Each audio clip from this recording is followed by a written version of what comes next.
All right, so how do you check a pole for if it's plumb, if it's moved, if the bubble is actually correct? The easiest way is you see there's any tripod that you have laying around on the ground with this. This is a crane or SECO Stedi-Rest. You can make your own little adapter if you want, but essentially this is screwed right onto the tripod with a regular 5/8 by 11 thread. The trick is you have your pole, you plumb it up on one side, right? And I'm plumbing it up by really just moving the bottom of the pole and matching, trying to correct for parallax. So I'm looking at the bubble from the top.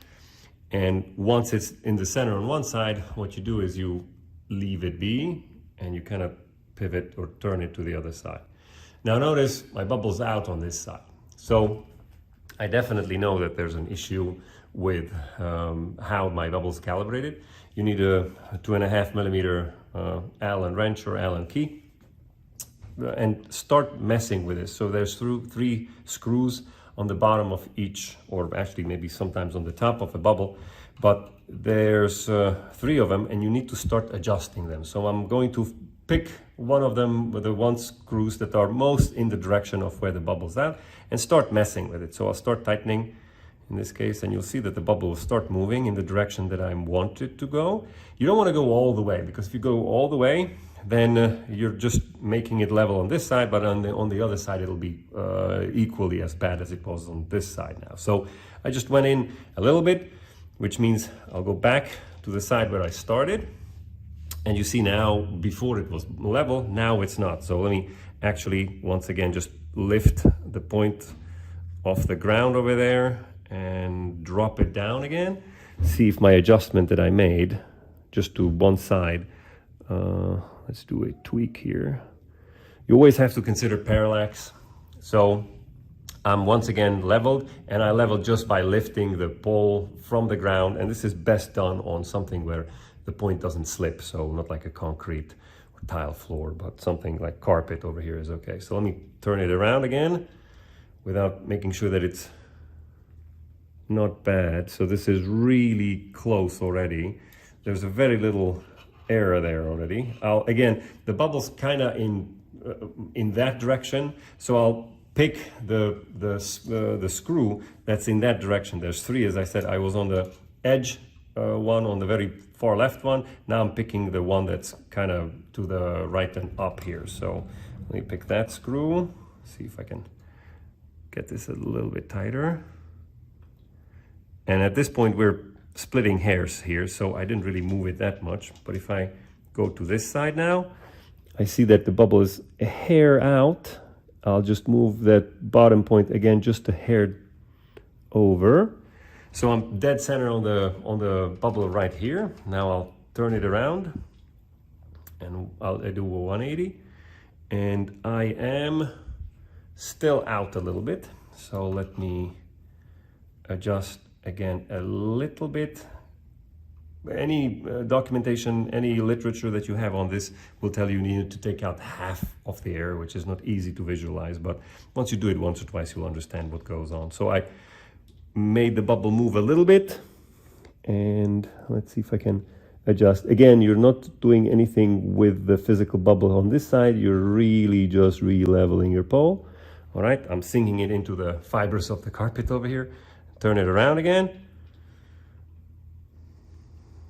And it doesn't get any better than this anymore. So that's it. Your pole's now calibrated to your and my knowledge as best as I can do with this limited rig that I have over here. There's nothing else you do to the screws, no tightening, no loosening. That's it where you leave it. If the screws are initially really loose, you may want to tighten them before you even start doing the calibration. Not over tighten, because the bubble itself sits on a bed, which is a rubber bed. So if you have 3 screws, one here, one here, one here, while it sits in you, if you tighten it, it'll squish that rubber bed too close and you might not have enough space. But so that the screws don't fall out, you may want to start with it being somewhat tight.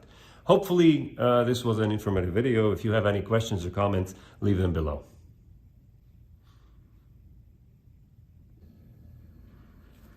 All right, you guys, so now let me show you this. If you're really struggling and you don't have any means of having an adapter like what I have over here, what you can do, and this is really not recommended, but it is one of the ways that you can pretend that you have a mount. If you want, you can actually stick the pole right through here, typically, and then you can start trying to level. Now, the whole success at this will depend on you being able to pinch the pole onto one of the sides of, well, I guess a round tripod, what is it, head over here. But you can see that it's level on this side, which means now if I make sure with my one hand that it doesn't spin, that the whole pole doesn't spin, I can just check it on the other side. I guess from the perspective of the camera this is wrong, but if you check it on this side and then you check it on the left side over here, it's okay. Again, this is if you have nothing but a tripod. You see, I maintain pressure on this so that it doesn't leave its home position essentially.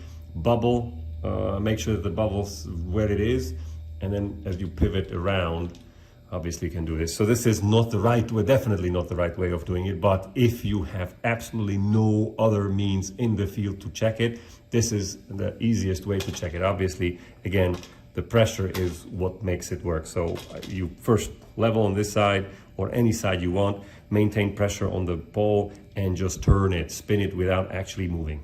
And that's just a very quick and simple way of checking a pole without any gear whatsoever.